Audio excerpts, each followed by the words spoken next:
আসসালামু আলাইকুম দর্শক, welcome back to my channel বাংলার রান্না। আজকে আপনাদের সাথে শেয়ার করব একটা নতুন রেসিপি। আশা করছি ভালো লাগবে। ভালো লাগলে পুরো ভিডিওটা স্কিপ না করে দেখার জন্য অনুরোধ রইল।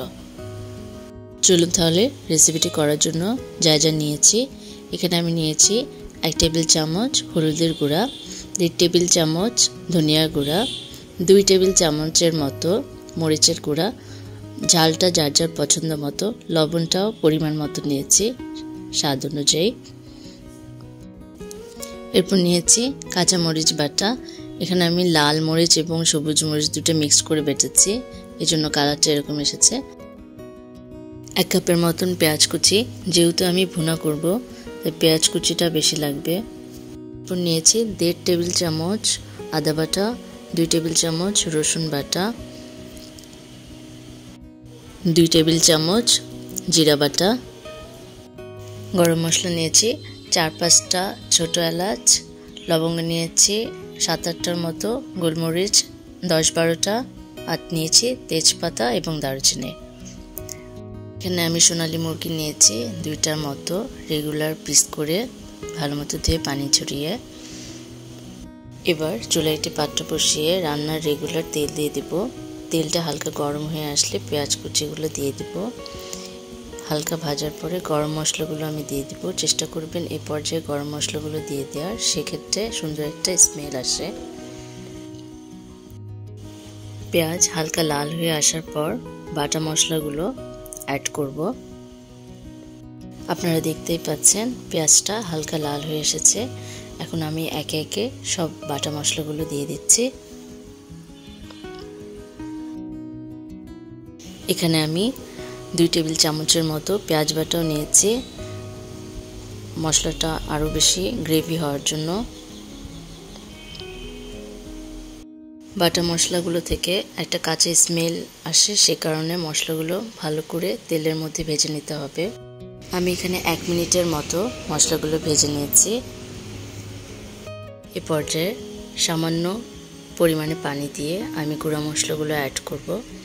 মশলাগুলো নিচে পুড়ে না যায়, সেক্ষেত্রে পানিটা ব্যবহার করতে হবে। চিকেন কষা অথবা ভুনার জন্য মশলাটা বেশি ইম্পর্ট্যান্ট। মশলাটা যত ভালো মতো কষানো হবে খেতে তত মজা হবে।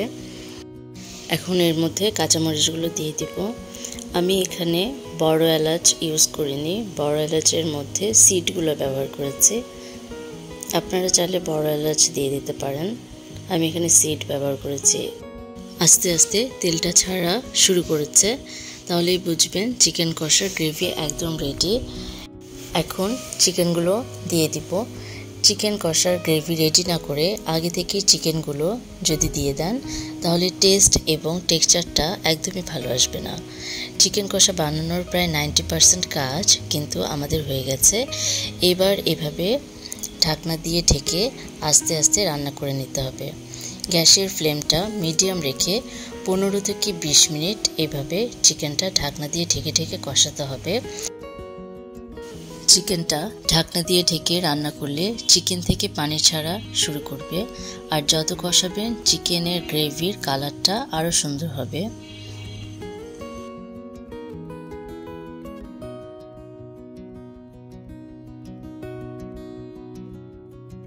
আপনারা নিশ্চয়ই খেয়াল করেছেন আমি কিন্তু এর মধ্যে এখনও কোনো পানি অ্যাড করিনি, চিকেন থেকে পানি বের হয়েছে। এটা দিয়েই আমি চিকেনটা কিছুক্ষণ কষিয়ে নেব।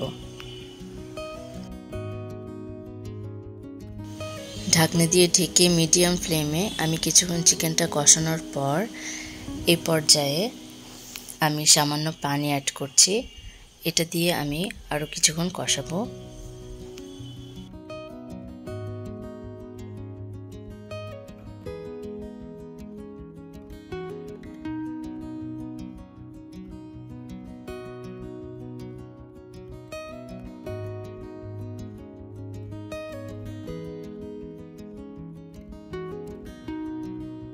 এভাবেই সামান্য পানি দিয়ে আমি 2-3 বার চিকেনটা কষিয়ে নিয়েছি। দেখতেই পাচ্ছেন চিকেনের কালারটা কিন্তু চেঞ্জ হয়েছে।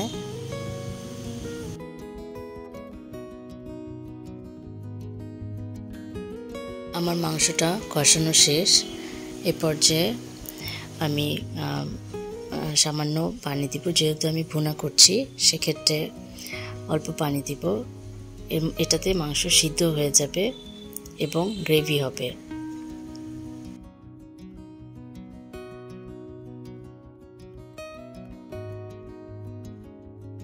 তাহলে দেখতেই পাচ্ছেন কতটা সুন্দর লাগছে দেখতে।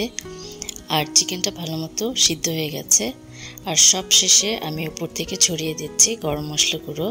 এটা আমি টেলে নিয়েছি গরম মশলাটা। আর একবার ভালো মতো মিশিয়ে নিলে আমাদের চিকেন ভুনার রেডি পরিবেশনের জন্য। ঘরোয়া উপকরণ দিয়ে এই রেসিপিটা আপনারা বাড়িতে নিশ্চয়ই ট্রাই করবেন। আর ট্রাই করলে আমাকে জানাতে ভুলবেন না। সত্যি বলতে এইরকম চিকেন ভুনা পেলে লোভ সামলানো মুশকিল।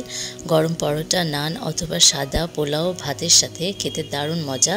তাহলে ঝটপট বানিয়ে ফেলুন আর আমাকে কমেন্টে অবশ্যই জানাবেন। রেসিপিটি ভালো লাগলে অবশ্যই একটি লাইক, কমেন্ট এবং আমার চ্যানেলটি সাবস্ক্রাইব করে পাশে থাকবেন। আজকে এই পর্যন্তই। সবাই ভালো থাকবেন, সুস্থ থাকবেন। আল্লাহ হাফেজ।